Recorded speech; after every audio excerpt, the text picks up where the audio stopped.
that destroyed Jerusalem መቼ 70 AD በሰባ ኤዲ ላይ ነው ይሄ ነገር የተከሰተው።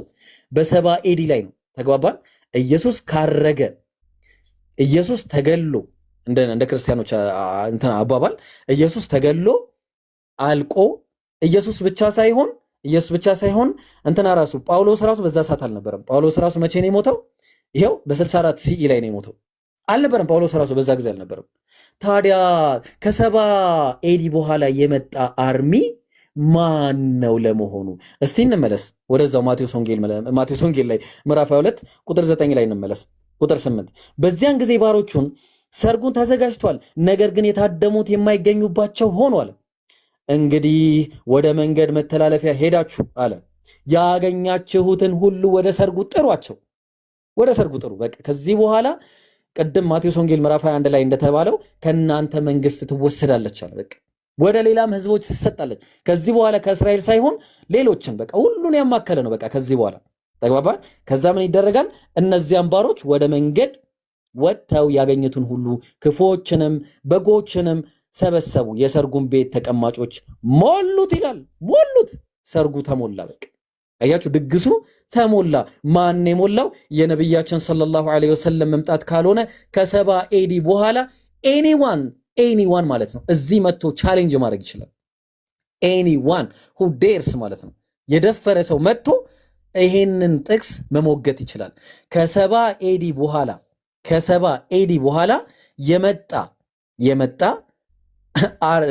እንትን ኪንግደም ማለት ነው። ሌላ ከናንተ ተወስዶ ሌላ ወደ ሌሎች ይሰጣል ተብሏል። እንግዲህ ከነብያችን ሰለላሁ ዐለይሂ ወሰለም እና እንዲሁም ከቅዱሳኖች ባሪዎቹ እነሱም ከሰሃቦች ውጪ ማንም ሊሆን አይችልም ማለት ነው። ተግባባን። ስለዚህ ምን ይደረጋል? ፍሬያማ ወደሆኑ ሰዎች ይሰጣል ማለት ነው። ሱብሃንአላህ። ስለዚህ በጣም ቱማች ሰዓት ስለወሰድን አሁን አይ ቲንክ ይብቃን። በጣም ብዙ ማብራሪያ ይፈልግ ነበረ። ይብቃን ኢንሻአላህ። አይ ቲንክ አልሐምዱሊላህ። ሱብሃንአላህ። በጣም ደስ የሚል ፕሮግራም ነበረ። ዋው ማሻአላህ። አልሐምዱሊላህ ረብል ዓለሚን። ጨርሰናል። አነስ ምን ትላለህ? አልቋል ፕሮግራሙ። ምለው ነገር የለም። አልሐምዱሊላህ ረቢል ዓለሚን። የሚገርምና የሚደንቅ ፕሮግራም ነበረ እና አስተማሪ ፕሮግራም ነበረ። አይሆፕ ሁላችሁም ኖት ይዛችሁ እንደተጠቀማችሁበት እንደተማራችሁበት ተስፋ አደርጋለሁ። ሪካርዶችን ባይዜ ቴሌግራም ላይ ስለሚለቀቁ ደጋግማችሁ ልታዳምጡትና ልትማሩበት ትችላላችሁ። በጣም ትልቅ ትምህርት ስለሆነ ማለት ነው እና ለምታውቁት ክርስቲያን ወገኖቻችሁ ሼር ምናምን ማድረግ ትችላላችሁ፣ ሪካርዱንም ማለት ነው። ሶ አሪፍ ትምህርት ነበረ ብዬ አስባለሁ። ለሚነው ጋይዝ ሌሎች ሀሳብ ካላችሁ ኡስታዝ ምናምን ቀጥሉ።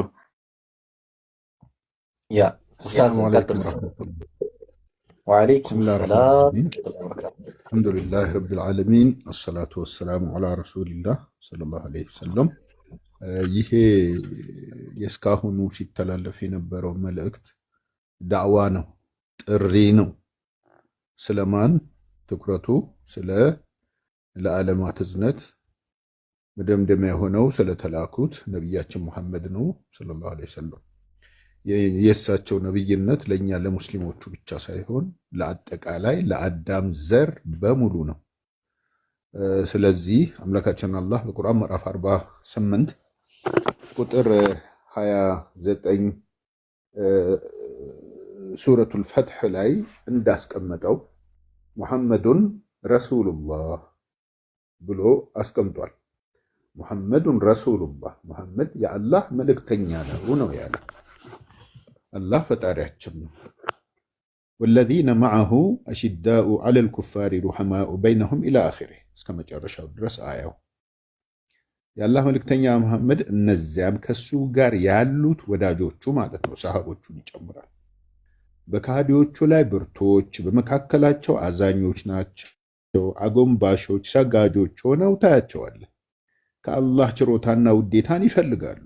ምልክታቸው ከስግደታቸው ፈለግ ሲሆን በፊቶቻቸው ላይ ናት። ይህ በተውራት የተነገረ ጠባያቸው ነው። በኢንጂልም ውስጥ ምሳሌያቸው ቀንዘሉን እንደ አወጣ አዝመራና ቀንዘሉን እንዳበረታ ቦታው እንደ ወፍራምና ገበሬዎቹን የሚያስደንቅ ሆኖ በአገዳዎቹ ላይ ተስተካክሎ እንደቆመ አዝመራ ነው። ያበረታቸውና ያበዛቸው ከሃዲዎችን በእነርሱ ሊያስቆጭ ነው። አላህም እነዚያን ያመኑትና ከነሱም በጎችን የሰሩትን ምሕረትና ታላቅ ምንዳን ተስፋ አድርጎላቸዋል ብሎ ነቢዩን የተከተለን ሰው የቱን ያህል ትልቅ ደረጃ እንዳለው በዚህ የቁርአን ምዕራፍ ላይ ገልጾልናል ማለት ነው። ቅድም ከተጠቀሱት የቁርአን አያዎች ውስጥ ሱረቱ ሰፍ ላይ እንደዚሁ ነቢዩ ዒሳ የመርየም ልጅ ወይም ኢየሱስ ክርስቶስ ከፊት ለፊቱ ስለሚመጡት ስለ ነቢዩ መሐመድ ዓለይሂ ሰላቱ ወሰላም በስማቸው ወይም በባህሪ ስም በአሕመድ ብሎ ጠርቶ ከኔ በኋላ ይመጣል ብሎ ትንቢትን ተናግሯል። ተፈጽሟል። ትንቢቱ ደግሞ ነቢዩ ኢብራሂምም እንደዚሁ የተናገሩት ትንቢት ዱዓቸው ተፈጽሞ ነቢዩ መሐመድ ዓለይሂ ሰላቱ ወሰላም በነቢይነት ተልከዋል። ቆዩ ከተላኩ ክፍለ ዘመናቶች ተቆጠሩ። ከተላኩ በኋላ ደግሞ እሳቸውም በነቢይነት ምን ብለው አስተማሩ? መን ሸሂደ አላ ኢላሃ ኢላላህ፣ አንድ ሰው የመሰከረ ከሆነ አሉ ከአላህ በቀር በሐቅ የሚመለክ አምላክ አለመኖሩን የመሰከረ ከሆነ ወሕደሁ ላ ሸሪከ ለህ፣ አላህ ብቸኛ ነው፣ ምንም አይነት ቢጤ አምሳያ አጋር የሌለው ብሎ የመሰከረ ወአነ ሙሐመደን ዐብዱሁ ወረሱሉሁ፣ ሙሐመድ የአላህ መልእክተኛና ባሪያ ነው ብሎ የመሰከረ ወአነ ዒሳ ዐብዱላሂ ወረሱሉሁ፣ ዒሳ የመርየም ልጅ የአላህ ባሪያና መልእክተኛ ነው ብሎ የመሰከረ ወከሊመቱሁ አልቃሃ ኢላ መርየም ወሩሑን ሚንሁ፣ አላህ ወደ መርየም በጣላት ሁን በሚል ቃሉ መሰረት የተወለደ የተፈጠረ ነው ያለ ወልጀነቱ ሐቁ ወናር ሐቅ አድኸለሁ ላሁ ልጀነተ ዐላ ማ ካነ ሚነል ዐመል፣ ጀሃነምም አለ ገነትም አለ ብሎ የመሰከረ ሰው ከሚሰራው በጎ ስራው ጋር ጀነትን ይገባል አሉ። አሁን ይህን ጥሪ ህዝብ ሁሉ ሊቀበለው ይገባልና የዛሬው ትምህርት ነቢያት አይመጡም፣ አብቅተዋል ነቢያቶች። ከነቢዩ መሐመድ ተከታዮች ሰሃቦችም የሚመጣ የለም፣ አልፏል ወቅቱ። አሁን ባለንበት ዘመን ላይ ያኔ ነቢዩ መሐመድ ሰለላሁ ዐለይሂ ወሰለም ያስተላልፉት የነበረው መልእክት ስለሆነ የምናስተላልፈው፣ ቁርአኑም ይህንኑ ስለሆነ የሚያስተምረው፣ በዘመናችን ከኛው ጋር ያላችሁ ክርስቲያን ወገኖች ይህን እውነታ ልትቀበሉት ይገባል። ለምን? መዳን ስለምትፈልጉ ነው። መዳን ስለምትፈልጉ ነው። አቅጣጫው ሊገኝ አልቻለም እንጂ መዳን የሚቻለው በዚህ ነው፣ መዳን በዚህ ነው ትላላችሁ ብዙ ጊዜ። ነገር ግን ዋናው የመዳኛ መንገድ ይህ ነው። የእስካሁኑ ማብራሪያ የነቢዩ መሐመድን እውነተኛ መልእክተኝነት የሚያረጋግጥ ነው። ስለዚህ የነገና የከነገ ወዲያ ቀጠሮ ጊዜ የማያስፈልገው፣ ሞት መቼ እንደሚመጣ መቼ እንደምንሰናበት ከዚች ምድር ላይ ስለማናውቅ እውነትን ከመቀበል ወደኋላ መባል የለበትም። ኢስላምን ለመቀበል የተዘጋጃችሁ ወንዶችም ሴቶችም የሆናችሁ ትላልቆችም ሆናችሁ ወጣቶችም የሆናችሁ በሙሉ ከሰው ይሉኝታ ነፃ ሆናችሁ ሐቅን ተቀበሉ። የማንንም ቁጣ አትፍሩ፣ የፈጣሪን ቅጣትና ቁጣ ግን ፍሩ። የነጋችሁን አስቡ። የዛሬውን ዕድሜ አገባደናል። ብዙዎቻችን ወደ ማብቂያው የተቃረበ ይኖራል፣ አለማወቃችን ነው እንጂ ወደ መሃል የደረሰን እንኖራለን። እውነት ሳያዝ ሞት የመጨረሻ የዘላለም ቅጣትን ያስከትላል እና ችን መልእክቴን መጨረሻ ላይ ላክል ነው የምፈልገው። በተረፈ ወንድማችን አነስ እንዲሁም ኢብራሂም አላህ ይጠብቃችሁ፣ ሸረህ አላሁ ሰድረኩም፣ አላህ አዘ ወጀል ጠቃሚ በሆነ እውቀት ያበርታችሁ፣ በኢስላም ላይ በጽናት ሁላችንንም ያበርታን፣ ሁሌም ኸይር ስራ ሰሪዎች ያድርገን። ወመን አሕሰኑ ቀውለን ሚመን ደዓ ኢለላህ ወዓሚለ ሷሊሐን ወቃለ ኢነኒ ሚነል ሙስሊሚን። የማን ድምፅ ያማረ ነው አለ እኮ አላህ። እኔ ከሙስሊሞች ነኝ ብሎ ወደ አላህ መንገድ ከተጣራ ሰው የበለጠ ድምፁ የማን ውብ ነው ይላል። ይሄ ዳዕዋችን ነው። ወደ ፈጣሪያችን መንገድ የምንጣራበት የተውሂድ ዳዕዋ ነው፣ ጥሪ ነው። ሁላችሁም ንቁ፣ አዋጅ ስሙ፣ አድምጡ፣ እንስራበት፣ እንጽናበት፣ እንቁምበት። ነገም ከነጎዲያም እንቀጥለው። ቁርአናችን ቀጣይ ነው እንጂ ቋሚና የተገደበ ወይም የተገታ አይደለም። ከፊት ለፊታችን 20 ምናምን ቀናቶች የቀሩት የረመዳን ወር ጾምም እየተቃረበ ነው። ለዛም ደግሞ በዚሁ በዳዕዋችን ላይ ልዩ የሆነ ፕሮግራሞች በየጊዜው ተከታታይ በሆነ ሁኔታ ቢቀጥሉ በጣም መልካም ነው። ወንድማችን ኢብራሂም ላሳስብ የምፈልገው ወንድም አነስ በዚህ መልኩ አንድ ቀን ብቻ ብቅ ብሎ እንዳይጠፋ በአንተም በኩል መልእክት ቢነገረው እኔም ከወዲሁ መልእክቴን አስተላልፋለሁ። በሌላ ቶፒክ ደግሞ የዛሬው በነቢያችን ዓለይሂ ሰላቱ ወሰላም ማንነት ጉዳይ ነው አይደለም። ቀጥሎ ደግሞ ወይ በትሪኒቲ ወይ ደግሞ በባይብል የማን ቃል ነው የፈጣሪ ቃል ነውን በሚል ወይ ደግሞ ቁርአን የአላህ ቃል መሆኑን እውነታ አስመልክቶ በዛ ላይ ያተኮረ ሳልቬሽንም በተመለከተ እንደዛው በዛም ዙሪያ የተለያዩ መውዱዎች ተይዘው እንዲህ አይነቱ የሆነ በጣም ሐቂቃ ጠቃሚ የሆነና ብዙዎችን ሊያስተምር የሚችል የሆነ ትምህርት ነው ሲሰጥ የነበረውና ይህን ነገር ብትቀጥሉት በጣም ጥሩ ነው የሚል ነው። አላህ ይጠብቃችሁ። ሰላም አለይኩም ወራህመቱላሂ ወበረካቱ። ወአለይኩም ሰላም ወራህመቱላሂ ወበረካቱ። ኡስታዝ ጀዛከላህ ኸይረን። አላህ ይጠብቅ አንተንም ኢንሻአላህ። አይቀርም ከዚህ በኋላ እንቀጥላለን። የሚቀጥለው የሚሆኑ ፕሮግራሞች ኢንሻአላህ።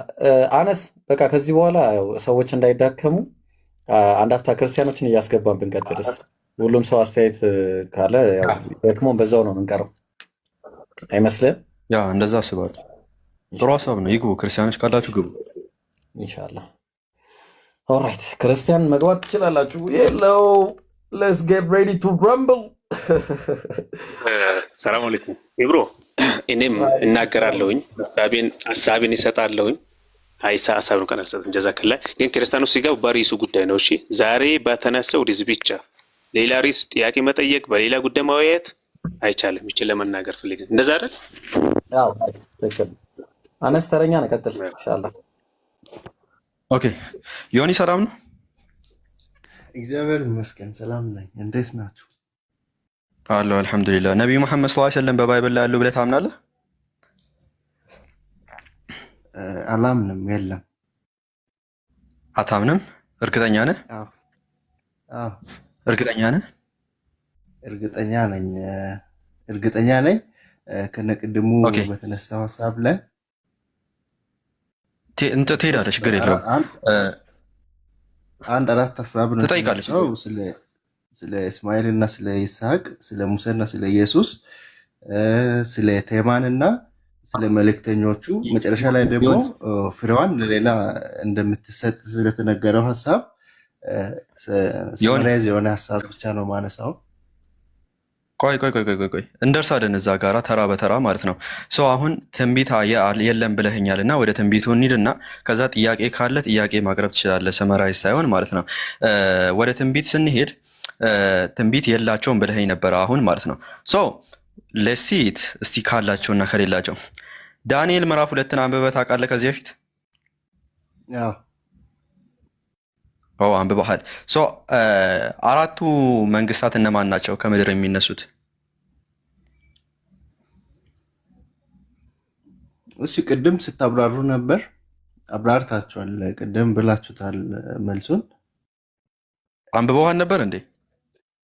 እኔ አንብቤ ያለው ቅድም ያስገባችሁኝ ምክንያት እኮ እስካሁን ለተነሳው ሐሳብ የትክክል አይደለም የምትሉት ነገር ካለ ይሄ በማስረጃ የምታሳዩን ነገር ካለ ትቃወማለህ። ቅድም ምናል ተረጋጋ እንዴ። ምንድነው ትንቢት የላቸውም የሚል ክሌም ስታስቀምጥ ቦልድ ክሌም፣ ከዛ በኋላ ዳንኤልን አንብበሃል ወይ አልኩ። have you ever read ዳንኤል 2 አልኩ ከዚህ በፊት። I read it አልክ፣ አንብቤዋለሁ አልክ። ካነበብከው ዳንኤል ምዕራፍ 2 ላይ አራቱ መንግስታት እነማን ናቸው? ካላወቅህ አላውቅም በለኝ። ሌላ ወሬ አታውራ እባክህ።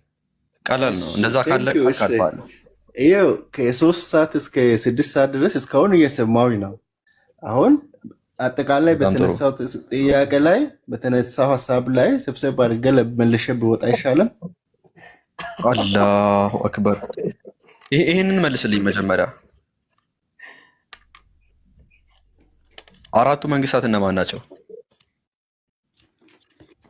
እሺ ይሄው እያነበብኩ ልንገርህ። በቃ እኔ አውት ኦፍ ሜሞሪ ልንገርህ፣ ችግር የለውም። የመጀመሪያ ባቢሎን ነች፣ ሁለተኛ ሚዶ ፐርሺያ ነች፣ ሶስተኛ ግሪክ ነች፣ አራተኛ ሮም ነች። ተሳስቻለሁ? እሺ ልክ ነህ። ኦኬ ሮም ዲቫይድድ ትሆናለች ብለዋል አይደለ? ዳንኤል ምዕራፍ 2 ቁጥር 44 ላይ ትከፋፈላለች ብለዋል ሮም። ኦኬ ሮም ከተከፈለች በኋላ የአምላክ መንግስት ይነሳል ይላል። የአምላክ መንግስት ደግሞ ሮምን ያጠፋታል ይላል አይልም? ይላል።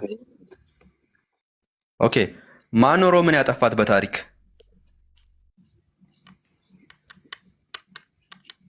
ሮምን ያጠፋት አሁን ይሄ ዳንኤል ይህንን የገለጸበት መንገድ የመጨረሻው መንግስት እስራኤላውያንን መሲሁ ሲመጣ መንግስት ይሰጠናል ብሎ ነው የሚጠብቁት። ይሄ አዲሱ የክርስቶስ መንግስት የኢየሱስ መንግስት ነው። ብራዘር አልጠየኩም። የጠየቁ ጥያቄ ሮምን ያጠፋታል አልከኝ። ማን ነው ሮምን በታሪክ ያጠፋው?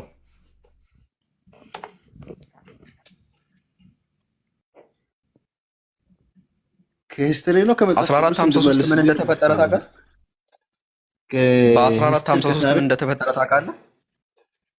በ1453 እሺ ኦቶማን ቱርክ ልትለኝ? ኦኬ ኦቶማን ቱርክ ሮምን አጥፍቷታል አላጠፋትም? በሰውኛ ኦኬ ሮምን አጥፍቷታል ማለት ነው። ስለዚህ ሙስሊሞች ናቸው ማለት ነው ሮምን ያጠፏት። ኦ ማይ ጋድ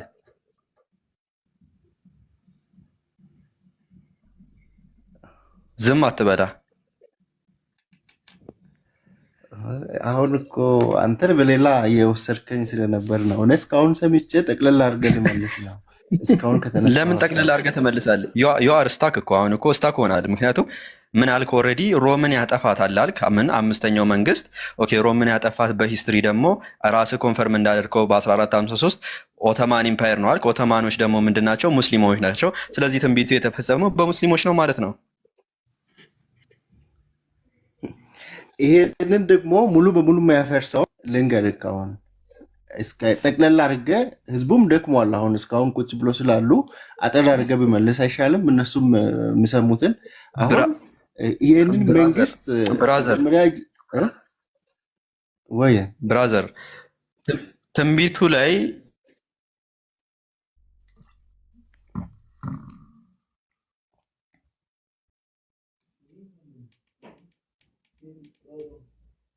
ማን የተቋረጠው? አነስ ነው ወይስ ዮኒ ነው ወይስ እኔ ነኝ? እኔ ይሰማኛል። ልቀጥላ። እብሮ ያንተ ድምፅ ይሰማል፣ የአነስ ድምፅ ግን አይሰማም። ቆይ አንዴ ከመቀጠል በፊት አነስ መኖሩ ይረጋገጥ። እየጠየቀህ ያለው እሱ ስለሆነ ማለት ነው። ወጣሽ መልሱት እስከሚመጣ ድረስ እኔ ይቀጥላለሁ። እሺ ዮኒ እና በሙስሊሞች በ1453 ሮምን ማጥፋታቸውን ተስማምታል አይደለ? የሮምን ኪንግደም አነስን አስገቡት። እሺ አጀማ በሂስትሪ ማለት ነው። በሂስትሪ በታሪክ ከሆነ በጣም ጥሩ። እሺ ጥሩ አነስን አስገቡት አሁንም ጀማዓ። እሺ ሁለተኛ ጥያቄ ልጠይቅህ። ኢየሱስ አለ አይደለ? ይሄ አንተ የሚመጣው ኪንግደም የኢየሱስ ኪንግደም ነው ብለህ ታምናለህ? የሚመጣው አምስተኛው ኪንግደም የእግዚአብሔር ኪንግደም የኢየሱስ ነው ብለህ ታምናለህ? እዚህ ላይ አይሁዶችም ኢየሱስን ይህንን ጥያቄ ጠይቆታል። ተመሳሳይ ጥያቄ ታምናለህ ወይስ አታምንም ነው ጥያቄው። አነስን አስገቡት። አላምንም። ኢየሱስ ሲጀመር ምድራዊ መንግስት አይደለም ይዞ የሚመጣው። ምድራዊ መንግስት ይሄ የሰው መንግስት ሳይሆን ዘላለማዊውን መንግስት ይዞ ነው የሚመጣው። ኢየሱስ የኢየሱስ መንግስት አማዋል ሲጀመር እሱ ይሄ እስራኤል በነቢያት የተተነበየው መሲሁ ሲመጣ ለእስራኤል መንግስትን ይሰጣል ይመልሳል ብሎ ነው የተተነበዩት።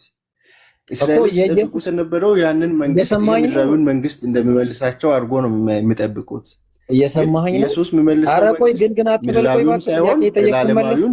ቆይ እባክህ ኧረ ጀመረው ደግሞ ጥያቄ የጠየኩህን ብቻ መልስ። ይሄ አምስተኛው ኪንግደም የኢየሱስ መንግስት ነው የእግዚአብሔር መንግስት የተባለው ወይስ ሌላ መንግስት ነው?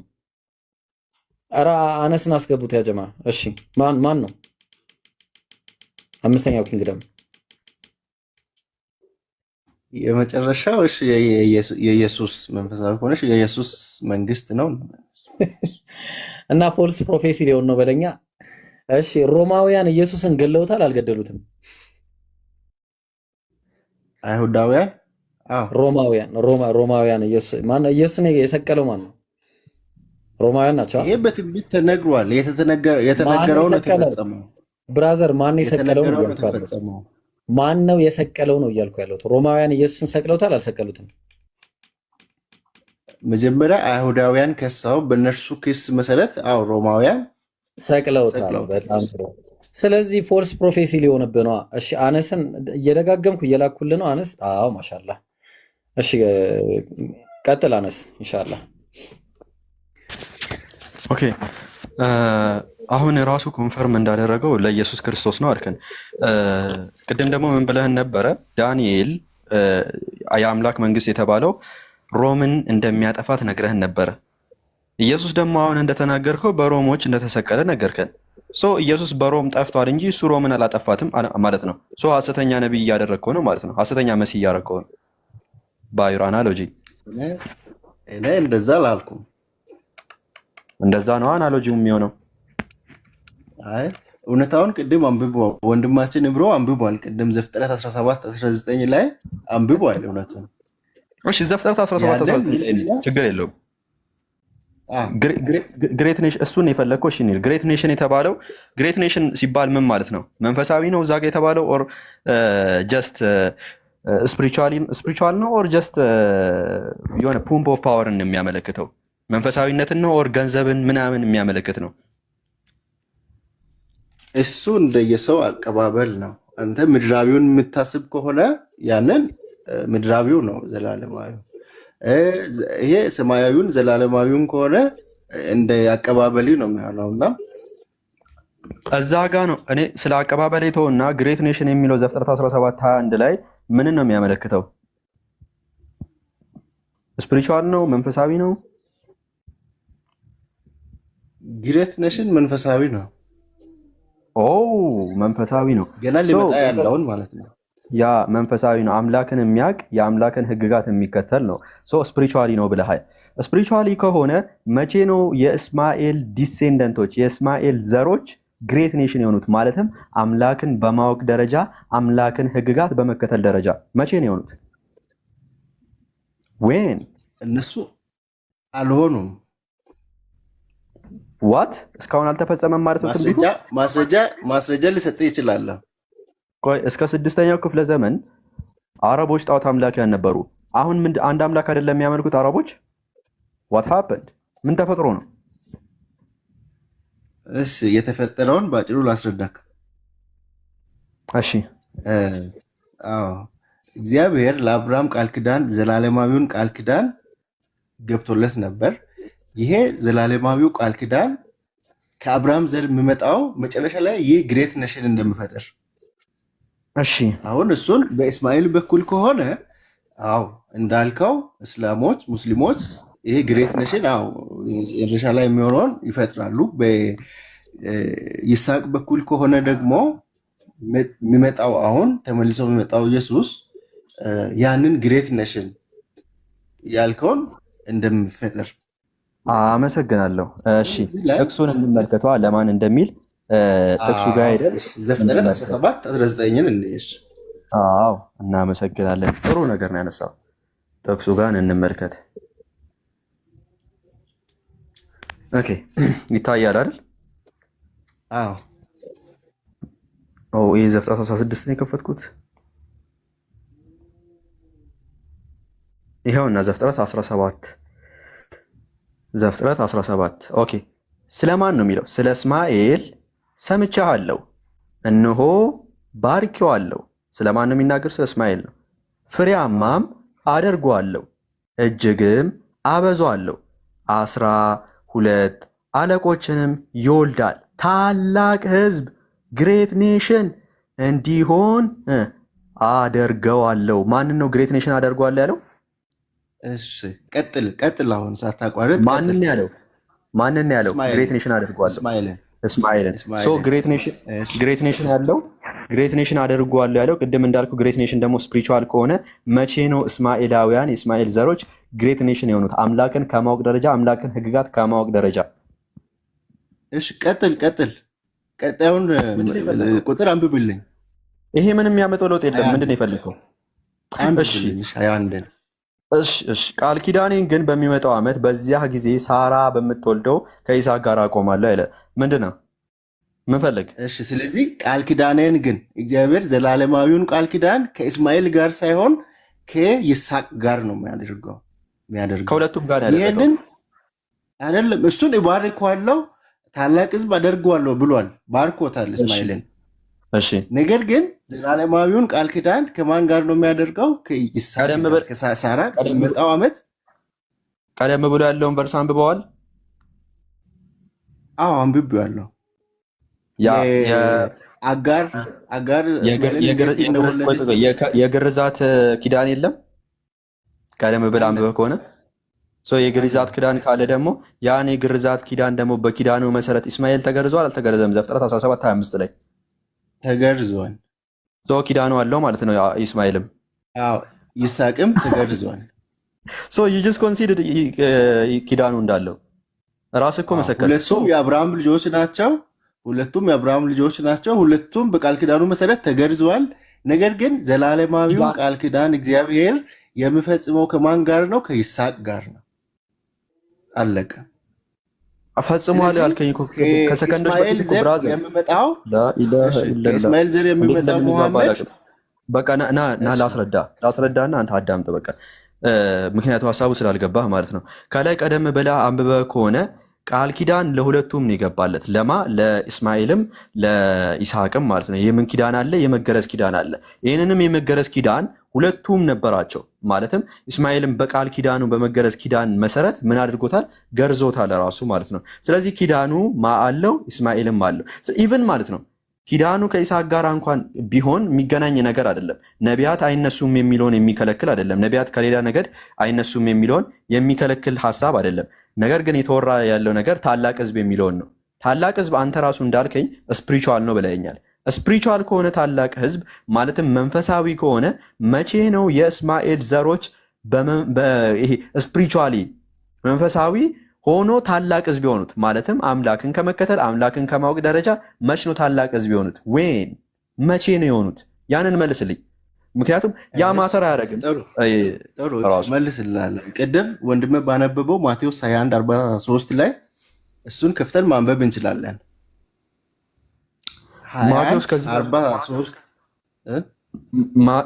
ማቴዎስ አይደለም እያወራሁ ያለሁት ስለ ዘፍጥረት ነው ብራዘር። እሺ አዎ ገብቶኛል። ግን መቼ ነው የሚሆኑት ላልከው ጥያቄ አሁን ለሙስሊም ከእስራኤል ውጭ በፊት ማንም ከእግዚአብሔር ጋር ህብረት አልነበረውም። አሁን አረቦች እነርሱ ክርስቶስን አንቀበልም ባሉት ጊዜ ቆይ አረቦች ከነቢዩ መሐመድ ሰለላሁ ዐለይሂ ወሰለም ጣዖት አምላኪያን ነበሩ አልነበሩም? ነበሩ። እኛም ኢትዮጵያውያንም ነበር። ከነቢዩ መሐመድ ሰለላሁ ዐለይሂ ወሰለም በኋላ ወደ አንዱ አምላክ አምልኮ መጥተዋል አልመጡም?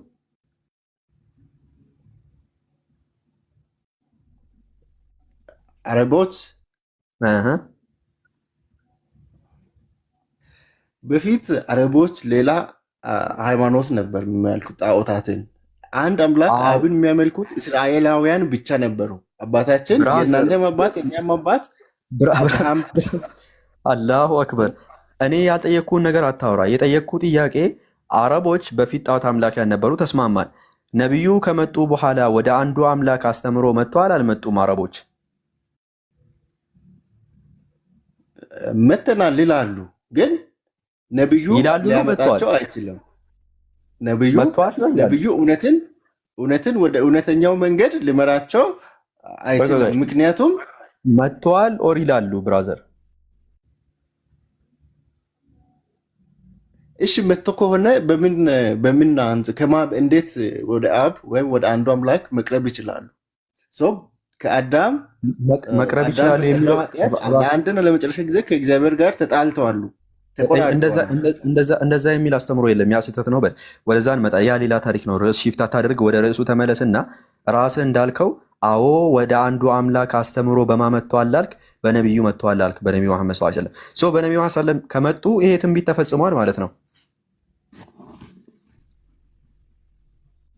ለእውነት ቁም እስቲ፣ እውነትን አውራ።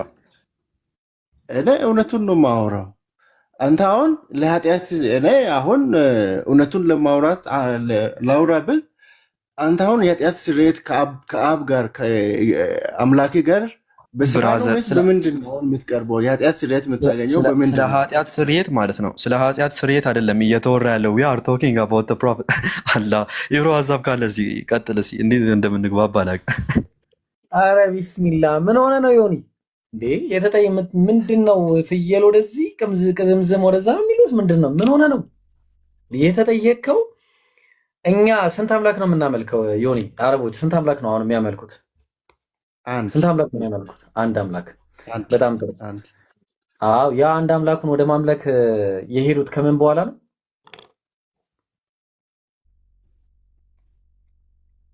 ከማን በኋላ ነው? ከመሐመድ በኋላ ልትለኝ ነው? ከነቢዩ ከማን በኋላ ነው ልትለኝ ነው? አይደለም ከማን በኋላ ነው?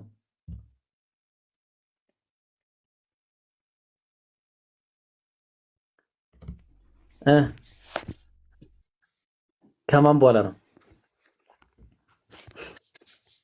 እሺ ከእስማኤል በኋላ። ከማን በኋላ? ከእስማኤል በኋላ። ከእስማኤል ኢዝና ገነ ሰይደ 365 ጣዖት ነበረ መካ ውስጥ ማለት ነው። ያንን 365 ጣዖትን አፈራርሶ አፈር ድሜ ያስጋጠው ማን ነው? ሙሐመድ። አላሁ አክበር። እናመሰግናለን። አነስ ጨርሰናል። ሌላ ሰው ጋር መቀጠል ይችላል። ስለዚህ ፕሮፌሲው አለቅ አይደለም፣ በቃ አለቅ። ለሌላ ሰው እድል ስጣን። ለጌቹን አውራው ይሮ ዮኒ በአንዴ ሌላ ሰው ጋር ደግሞ እሺ፣ አንተ ቆይ አንዴ ሌላ ሰው ጋር ጌቹ ቋራ ቆይ እንዴ ምንድነው የምንሰማ? እንዴ በቃ እኮ ኦልሬዲ ጨርሳል። አንተ አንድ ጊዜ ተረኛ ደግሞ ይመለስላል ኢንሻአላህ። እሺ ቆይ አንዴ አንድ ጊዜ ተናገርኩ። ሐሳብህን እኮ እስከሆነ ልትናገር አይደለም የገባው፣ ልጠይቅ ነው። ተጠይቃል። በቃ አለቀው። አንድ ጊዜ እባክህ፣ ኧረ ስለፈጠረ አንድ ጊዜ እሺ። አሁንም ቅድም አነስ የጠየቀውን ጥያቄ ነው የምጠይቀው ነው፣ ምክንያቱም ወሳኝ ነገር ስለሆነ ማለት ነው። ወሳኝ ወይስ ኦልራይት? እሱን ብጠይቅ የተሻለ ነው። ቆይ አንድ ጊዜ ስንት ላይ ልጠይቅ መሰለ? ዳንኤል ላይ። ኦልራይት ኦኬ። ትንቢተ ዳንኤል someone just named himself David Wood እና የት አለ ይሄኛው ዴቪድ? ደግሞ ዴቪድ እንደዚህ ነው እንዴ ነው እንደሚጻፈው ብራዘር ከማው ነኝ። እሺ ቆይ ጌቾ አንድ ጊዜ አንተ አንድ ጊዜ ጌቾ ይቀርታ አንድ ጊዜ እሺ አንተ፣ ምክንያቱም ዴቪድ ወደ ትንሽ ስኮላር ነኝ እያለ ስለሆነ። ዴቪድ ሰላም ብያለሁ፣ እንዴት ነህ? ተብሩኝ። ኧረ እናስተምራለን። አንተ አስተማሪያችን ነህ። እንዴት ነው? እንኳን ደህና መጣህ። እንኳን ደህና ቆያችሁ። ትንቢተ ዳንኤልን አንብበዋል?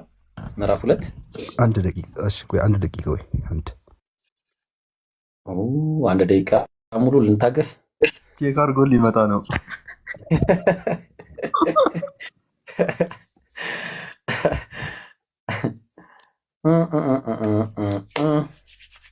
እሺ እንደውም ማቲው ላይ ውሰደው። በቃ እዛ እሱ ቼክ አድርጎ ሲመጣ እኔ ማቲውስ ላይ ጠይቋለሁ። ችግር የለውም አታስብ።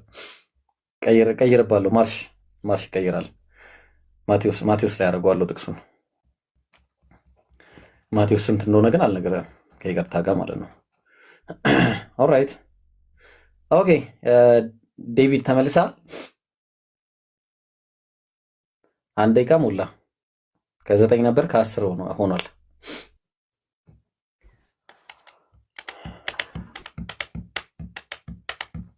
ዴቪድ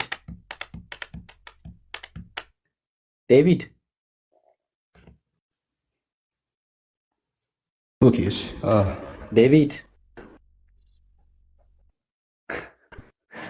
ዴቪድ ዴድ ነው ዴቪድ እንደዚህ እንደሚጻፍ አይሩ ነው። ኤኒዌይስ እሺ ዴቪድ አለ።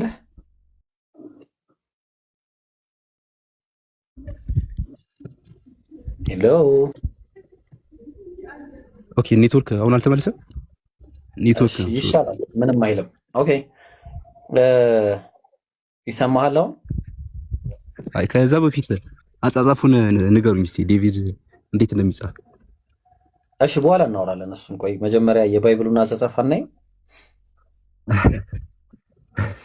አይ ደስ አይልም እንደዚህ የተማሩ ሰዎች ዝም ብሎ እንትን ማለት እንዴ። ላሳየህ እሱን አንተ ላሳየህ እንዴ? ተው እንጂ ማን አንዴ። አይ ይኸውልህ ምን መሰለህ፣ በመጀመሪያ ደረጃ ማቴዎስ ወንጌል ምዕራፍ 21 ላይ የተጠቀሰው ማለት ነው ታውቀዋለህ? ምዕራፍ 22 ላይ ቀርታ ኦኬ አላነበብኩትም ቦታው መጽሐፍ ቅዱስ እጄ ላይ ሆነ ያስኩት ሶሪ። ኦኬ አንድ ጊዜ ቆይ እሺ። አንተ አሁን እንደዚህ ዴቪድ ውድ ብለህ እንትን ያልከው ሰውዬ ራሱን ላሳየሽ፣ ስሙን ላሳየህ። በመጀመሪያ ደረጃ አስተምሩኝ ስላልክ ያው ስምም ነው የምናስተምረውና አንድ ጊዜ ትፈሩታላችሁ ዴቪድ ውድ።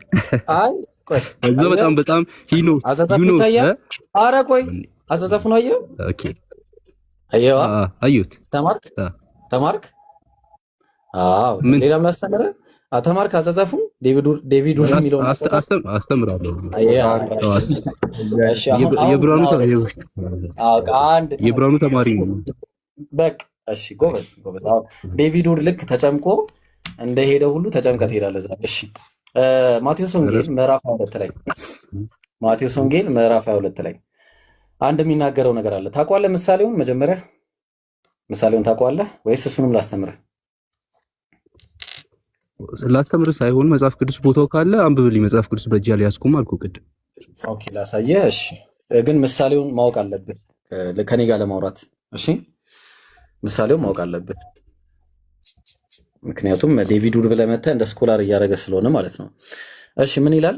ኢየሱስም መለሰ ደግሞም በምሳሌ ነገራቸው እንዲህም አለ፣ መንግስተ ሰማያት ለልጁ ሰርግ ያደረግ ዘንድ ማን ነው ያደረገ ንጉስ ተመለሰች ማን ነው ተመስላለች አለ። ንጉሱ ማን ነው? ቀጥላን አልቀጥልም። ንጉሱ ማን ነው? ምሳሌ ነው እኮ ወንድም እኮ ማን ነው ንጉሱ? የምሳሌው ንጉስ ማን ነው?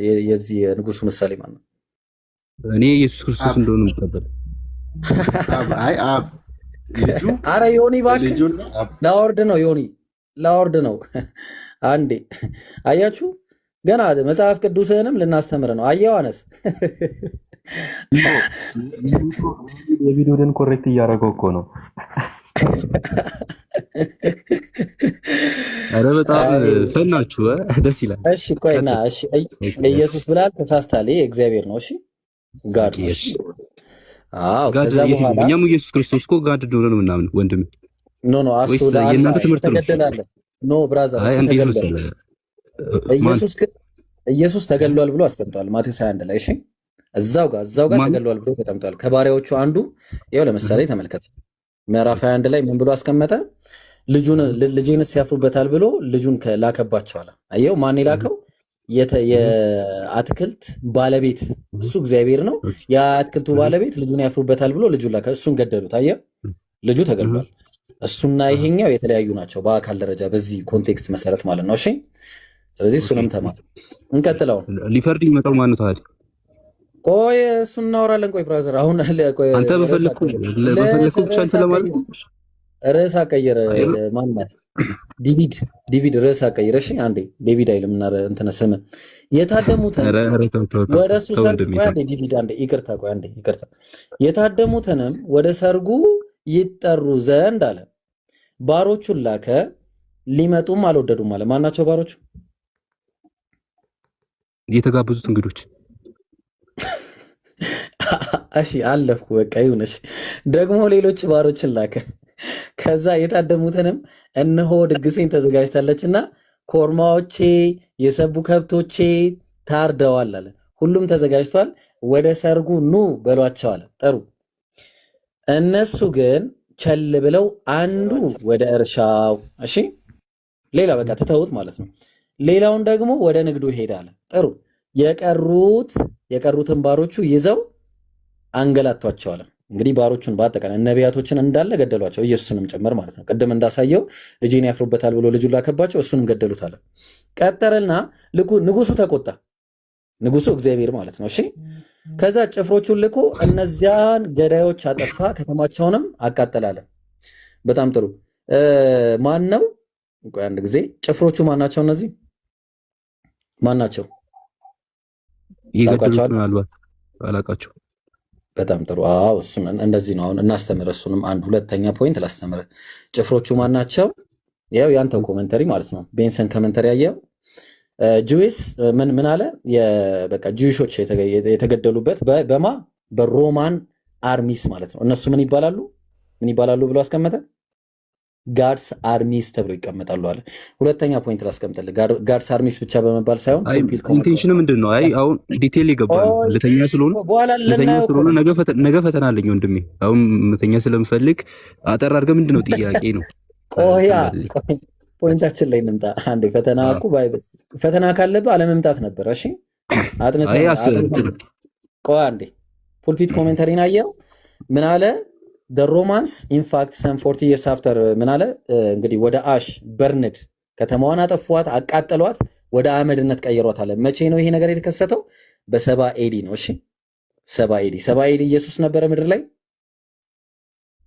ማኑ ኮሜንተሪው ይጻፈው? ኮሜንተሪው ማኑ ይጻፈው? ኦኬ ላሳየ። ያው ስተዲ ባይብል ላይ ማለት ነው።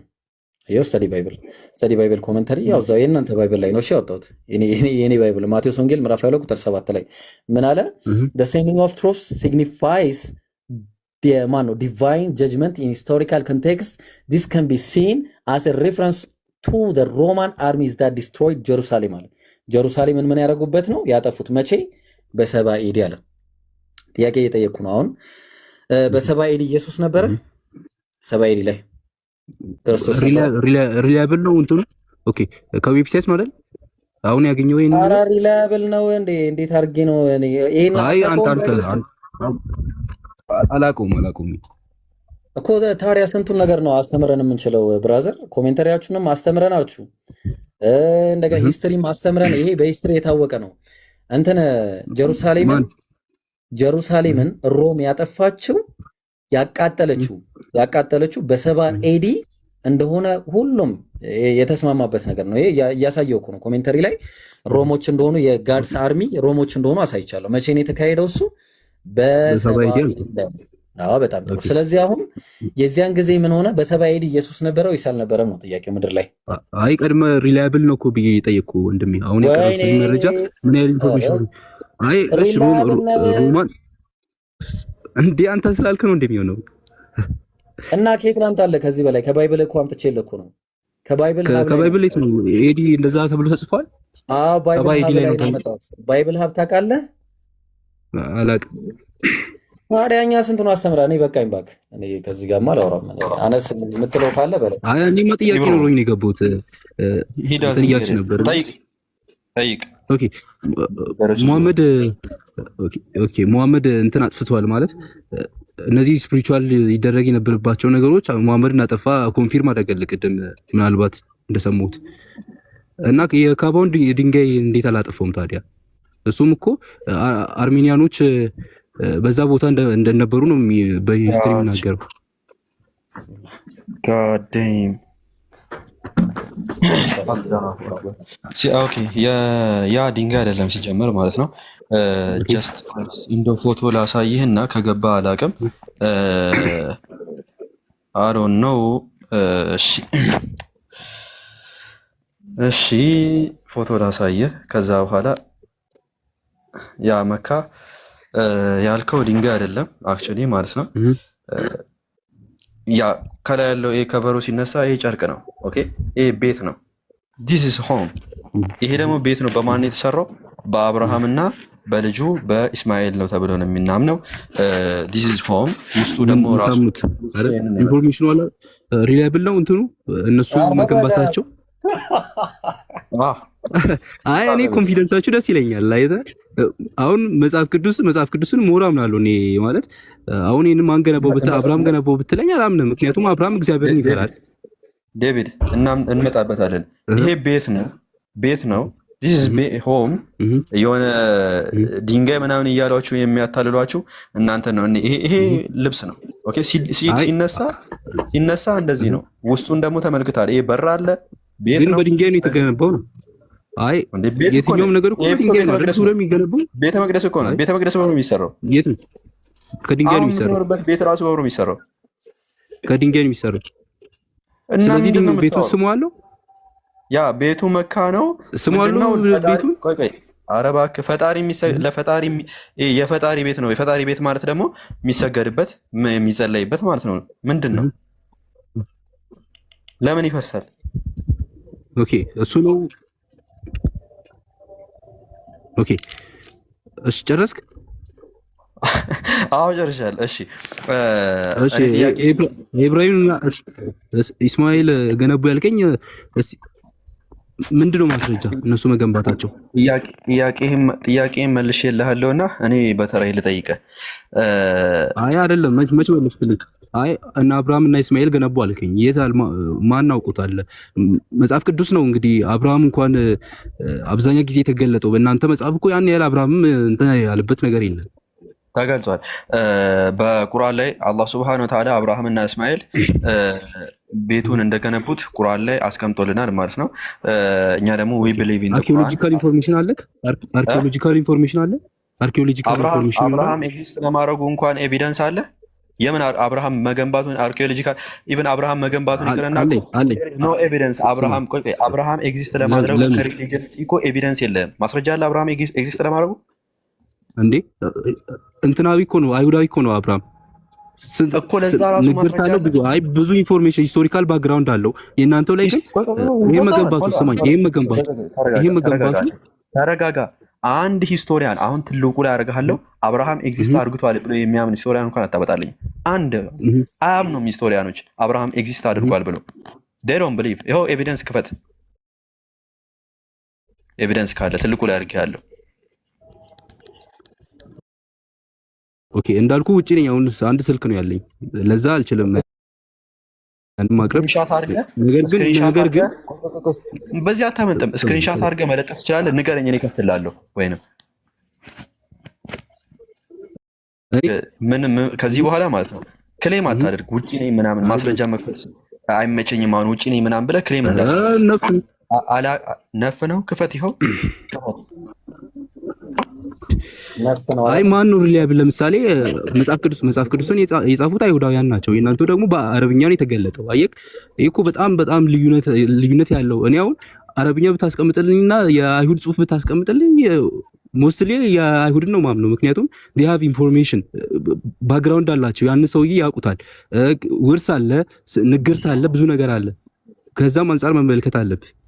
ያ አምላክ ያንን ሰው ያውቀው ከአምላክ በላይ የሚያውቀው ሰው አለ? አምላክ የትኛው አምላክ? በቃ አምላክ የምትለው አካል ከሱ በላይ አብርሃምን የሚያውቀው አለ? የለም። ስለዚህ ደግሞ ቁርአንን ደግሞ የአምላክ ሪቨሌሽን እንደሆነ ከአምላክ እንደወረደ we can prove that በብዙ መንገድ ፕሩቭ ማድረግ እንችላለን። ቁርአን ደግሞ የአምላክ ቃል ከሆነ ቁርአን ደግሞ ምን ያደርጋል? ክሌም ያስቀምጣል አብርሃም ቤቱን እንደገነባ። ከአምላክ በላይ ደግሞ ኢንፎርሜሽን የሚሰጠን ማንም አካል አይኖርምና አምላክ ነው ይሄንን ኢንፎርሜሽን የሰጠን ማለት ነው። አምላክን ነው I would rather believe God than a human being። ቁርአኑ ሲወርድ የአምላክ ቃል ነው። ኦኬ ጂብሪል ሲያወርደው ቁርአኑ ሲመጣ ያየ ሰው አለ? አዎ ግን እያደረክ ነው። በጣም ያየ ሰው አለ አይደለም? እስቲ ያሳየኝ ኢንፎርሜሽን አሳይ። ይሄንን የመጨረሻ ቶፒክ አሳያለሁ። ከዛ በኋላ ወደ ርዕስ እንመለሳለን። ርዕስ ሺፍት እያደረክ ነው። ያው ጀማሪ ስለሆንክ በነዛ ሰዎች እንዳትሸወድ ብዬ ነው እነዚህን ነገሮች ላብራራለህ የወደድኩት እንጂ አክቹሊ ከርዕስ እየወጣ ነው። ኢብሮ ይቅርታ። ኦኬ አፍሽር ችግር የለም።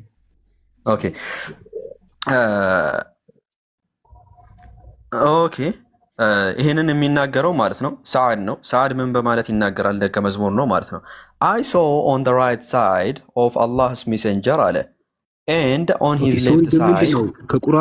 ከቁርአን ነው ወንድሜ?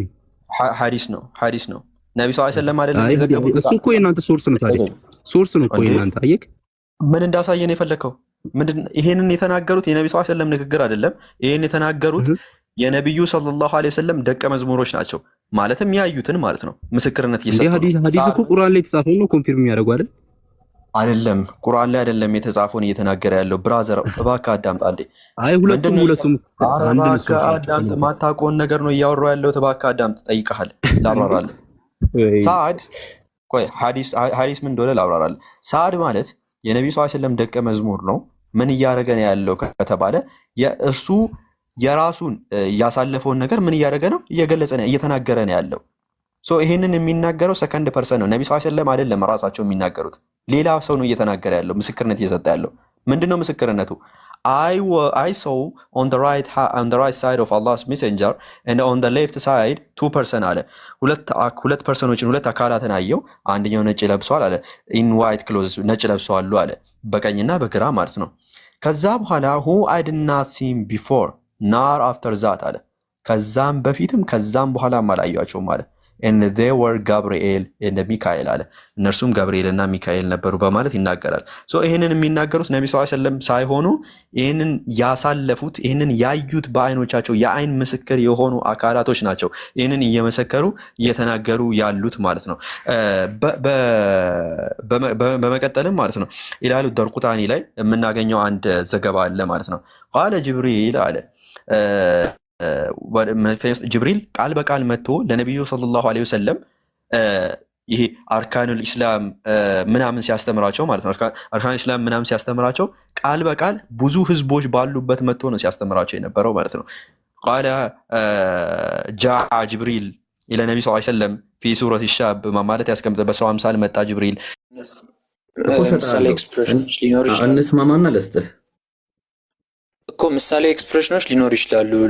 ለምሳሌ ምሳሌያዊ ሳይሆን አንጻራዊ ዘላለም የሚባል ነገር ሊኖር ይችላል። ያ ከቃል አንጻር ሊነገር ይችላል። ስለዚህ ዘላለም የሚለው ቃል ይኖራል ማለት ነው።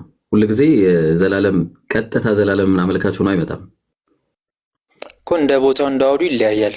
ለምሳሌ ምድራዊ ሊሚትድ በሆነ አንጻር እኮ የለም ስትል ነበር። ኖ አይ የለም ሳይሆን ቅድም ሲጀመር እያወራን የነበረው የለም ብለህ ነበረ። ኖ አሳየን ያልኩ ስለ ኢየሱስ አሳየ። በቃ ክፈት። እሺ ክፈት። ያው የለም ብለህ ነበረ። ዘጸአት 21:6 ላይ አውጣ።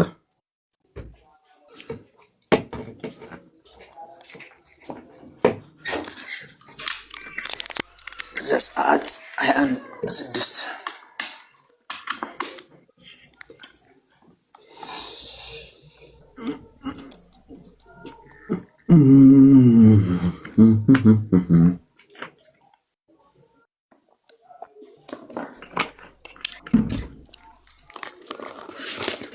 እሺ ዘጸአት 21:6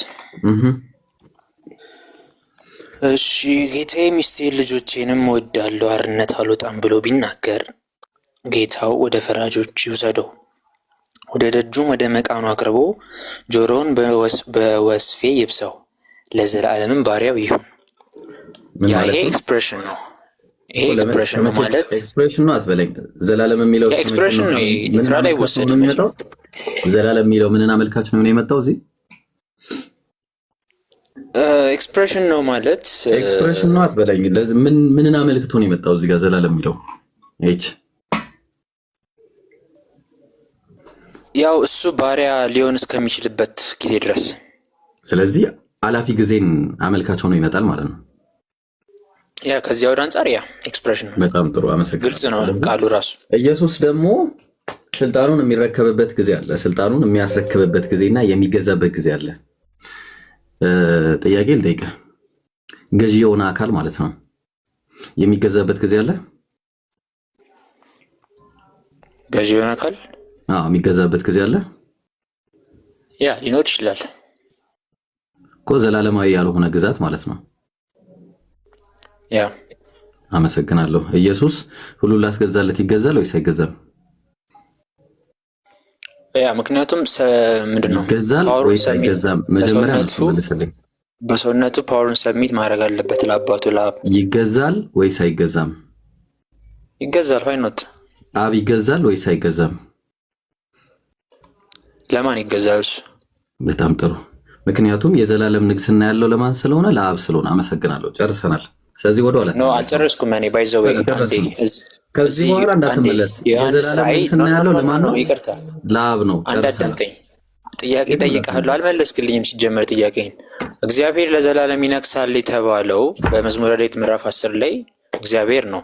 ራእይ ላይ ደግሞ ክርስቶስ ለዘላለም እስከ ዘላለም ይነግሳል የሚል አለ። ቃል በቃል እኮ ዘላለም እስከ ዘላለም የሚለው እስከ መቼ እንደሆነ ልነግርህ እኮ ነው ብሮ። እስከ መቼ መሰለ?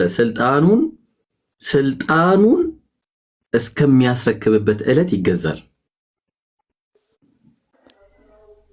እንደዛ ይልማ። ለምሳሌ ትንቢተ ዳንኤል ምዕራፍ 7:14 ላይ የማያልፍ የዘላለም ግዛት ያለው ለማን ነው? ማን ነው?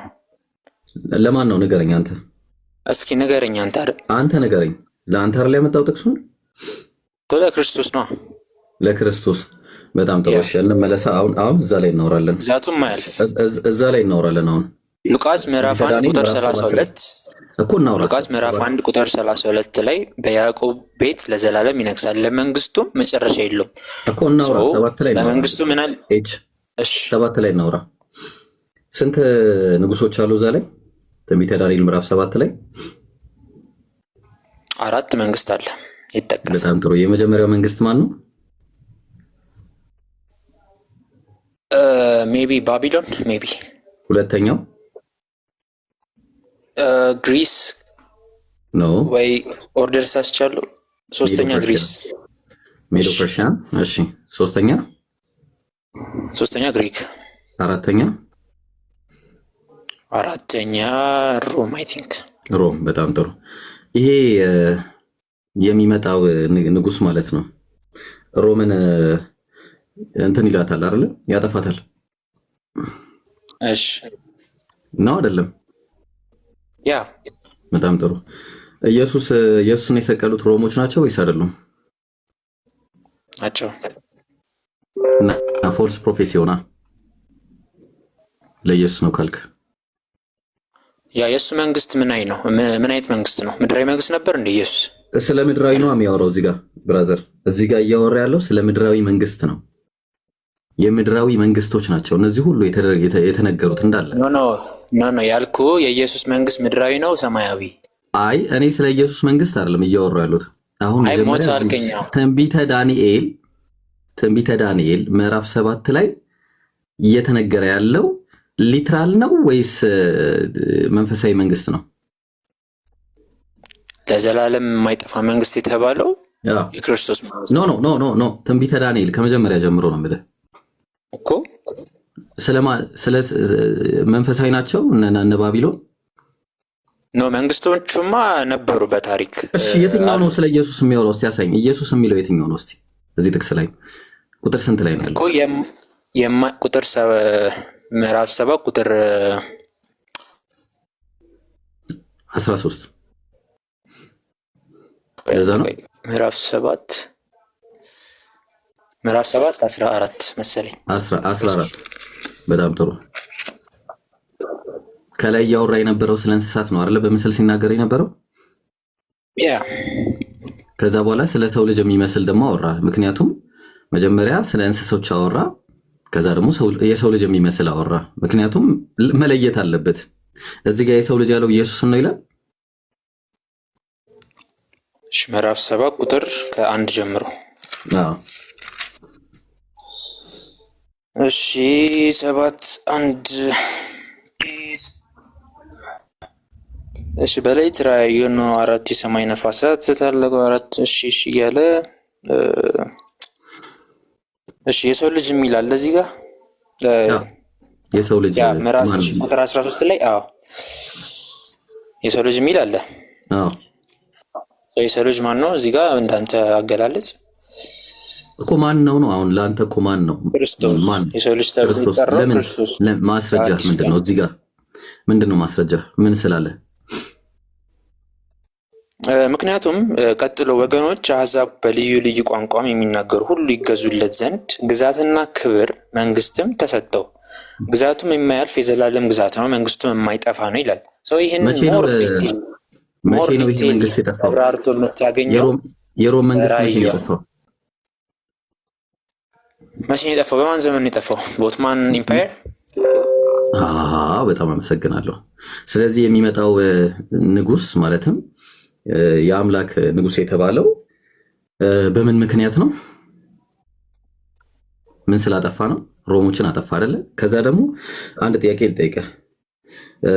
ቁጥር 25 ላይ ማለት ነው ዘመናት እና የዘመናት እኩሌታ ምን ማለት ነው? የዚህኛው ፓርት ላይ እንትን ምንድነው ዲቴይሉን ኮመንታሪውን አላየሁትም ዳንኤል። እውነት ለመናገር ግን ጀነራሊ እንትን ምንድነው የጠቀሰው ይሄ ክፍሉ ለክርስቶስ መንግስት እንደሆነ ትምህርት አለ። ምንም ትምህርት የለም መሰለህ። አሁን ይኸውልህ ከምን ተነስተው እንደሚሉ እኔ ልንገርህ። እሺ አይቀላል ነው እንዴ መሰለህ። ለምሳሌ ቁጥር 13 ላይ አንዴ ልጨርስልህ። ቁጥር 13 ላይ ለምሳሌ የሰው ልጅ የሚመስል ከሰማይ ከደመናት ጋር መጣ እያለ ኤክስፕሌን ይደረጋል። የሰው ልጅ ተብሎ ሊትራሊ የተጠቀሰው በሐዲስ ኪዳን አንደኛ ክርስቶስ ነው። ሁለተኛ ደግሞ ቁጥር 14 ላይ ወርደህ ስታነበው ወገኖች አህዛብ በልዩ ልዩ ቋንቋም የሚናገሩ ሁሉ ይገዙለት ዘንድ ግዛትና ክብር መንግስት የተሰጠው ማን ነው? ኢየሱስ ክርስቶስ ነው። ይህም በምን ላይ ነው የምታየው? በሐዲስ ኪዳን ላይ በራእይ ላይም በምንም ላይ ማለት ነው። ይሄ ሊትራሊ እንደውም ግልጽ የሆነ ቴክስት ይመስለኛል። ምንም የሚያሻማም አይደለም። በጣም ጥሩ። አሁን ይኸውልህ በመጀመሪያ ስህተቱን ልንገርህ። ቁጥር 3 ላይ አራትም ታላላቅ አራዊት ከምን ወጡ ይላል። ቁጥር 3 ላይ ከምን ወጡ ይላል? ከባህር። በጣም ጥሩ። ከባህር ሊትራሊ ወጥተው ነው እንዴ ወይስ አወጣጣቸው መጥፎ ስለሆነ ነው? ምሳሌ አለ ባህር የተባለችው ዓለም እኮ ገብቶኛል። ከባህር ወጡ ማለት አወጣጣቸውን ጥሩ አይነት አወጣጥ እንዳልሆነ ንግስናቸው ጥሩ እንዳልሆነ ነው አይደለ? የሆነ ላይክ የእግዚአብሔር መንግስት ወደፊት እንደማይሆን ነው አይደለ? አይ እንደዛ የሚል አይደል። ከባህር መውጣት ማለት ያው ባህር የተባለችው ዓለም ነች። ሰው ከባህር ማለት ያው ከዓለም ወጡ ነው እኮ። ያው እኮ የእግዚአብሔር መንግስት የሚሆነው ያኛው ከሰማይ ስለተባለ ሰማያዊ ነው ማለት ነው እንጂ እኮ ከሰማይ ወረደ ዘሎ የወረደ ማለት አይደለም። እሺ ለዛ ነው ከባህር ነው የሚለው። ከባህር ወጡ ብሎ መናገሩን የሚያሳየው ያ ነው። ከዛ ቀጠልና በሌሊት ቁጥር 13 ላይ ራእይ አየሁ አለ። እንደውም የሰው ልጅ አለ። የሰው ልጅ የሚመስል ነው ያለው። ሲጀመር የሰው ልጅ የሚመስል ከሰማይ ደመናት ጋር መጣ፣ በዘመናት የሸመገለው ደረሰ አለ። በዘመናት የሸመገለው ማለት አምላክ ነው። ስለ አምላክ ነው የሚያወራው። ይሄ እዚህ ጋር የተባለው የሰው ልጅ የተባለው ስለ ቅዱሳን ነው የሚያወራው። ቁጥር ታች ወርዶ ይናገራል። ቅዱሳን ናቸው፣ እንመጣለን። ወደፊቱም አቀረቡት አለ። ወገኖቹና አሕዛብ ሁሉ በልዩ ልዩ ቋንቋም የሚናገር ሁሉ ይገዙለት ዘንድ ግዛትና ክብር መንግስትም ተሰጠዋል። ግዛቱም የማያልፍ የዘላለም ግዛት ነው፣ መንግስቱም የማይጠፋ። ጥሩ። ይገዙለት ዘንድ ምን ማለት ነው? ያው ይገዙለት ነው፣ ሰሬንደር ያደረጉለት ዘንድ። በጣም ጥሩ። ይገዙለት የሚለው ትንቢተ ዳንኤል በምን ነበር የተጻፈው? በምን ማለት በምን ቋንቋ ነው የተጻፈው ትንቢተ ዳንኤል? ዕብራይስጥ አይደለም። እና በምንድን ነው? አረማይክ። ግሪክ። ትንቢተ ዳንኤል ለብቻ አረማይክ ነው። እሺ ስፔሻል ኬዝ ያ ሶሪ። እሺ ትንቢተ ዳንኤል ላይ ያለው ጥቅስ ቁጥር እዚህ ጋር ያለው ሰጂድ የሚለው ቃል ለምንድን ነው የገባው? ምን መገዛት የሚለው? አዎ ያ መገዛት ነው። ሰሬንደር የሚለውን ያመለክታል። ተው እንጂ እቺ ደግሞ ሊትራል ቃል ነው አይደል? ትርጉም አይደለም። ሊትራል ቃል ብቻ አይደለም። ተው እንዴ እነሱ ብቻ አይደለም። ወሽ ይላል ማን ነው ሰጂድ የሚለው? ፔላህ የሚል ቃል አለ። ፔላህ ማለት ነው። እሺ ቱ ሰርቭ ነው። እሺ የሚለው ለምሳሌ ለማን ውሏል መሰለህ? ይሄው ቃል ማለት ነው። መጽሐፈ ዕዝራ ላይ ቁጭ ብሎ ታያለህ። ምዕራፍ 7 ቁጥር 4 ላይ ደግሞም በካህናቱና በሌዋውያን በመዘምራኑም በበረኞቹም በናታንያንም በዚህም በእግዚአብሔር ቤት በሚሰሩ አገልጋዮች ላይ ግብርና ቀረጥ መጥንም